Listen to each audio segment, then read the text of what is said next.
La guerre est un enfer. Et la Seconde Guerre mondiale reste l'un des conflits les plus destructeurs de l'histoire. Mais imagine un instant être au cœur de cette horreur et survivre non pas à une mais à 2 explosions atomiques.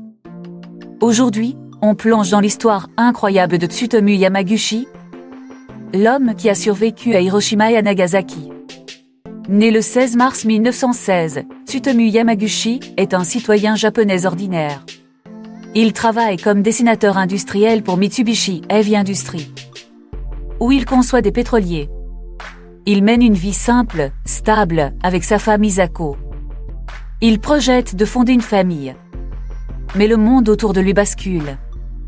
À cette époque, le Japon est profondément engagé dans une idéologie nationaliste. L'empereur Hirohito est considéré comme une figure divine. Pourtant, Yamaguchi doute. Il craint les conséquences de la guerre. Il redoute même que son pays soit détruit. Été 1945. Yamaguchi est en déplacement professionnel à Hiroshima. Le 6 août, alors qu'il se rend à la gare, il réalise qu'il a oublié son seau professionnel. Il retourne le chercher. Un détail banal qui va changer sa vie. Soudain, un éclair aveuglant déchire le ciel. La bombe atomique Little Boy vient d'être larguée. L'explosion se produit à moins de 3 km de lui. Le souffle le projette au sol. Ses tympans éclatent. Il est temporairement aveuglé. La moitié de son corps est brûlée. Il survit miraculeusement. Après une nuit dans un abri, il parvient à quitter la ville dévastée. Et il rentre chez lui, à Nagasaki. Le lendemain, malgré ses blessures, il retourne travailler. 9 août 1945. Yamaguchi raconte à ses collègues l'horreur qu'il a vécue. Puis, un second éclair. Une deuxième bombe atomique Faman explose. Encore une fois, à moins de 3 km de lui. Il survit une seconde fois. Cette fois, ses blessures sont moins graves.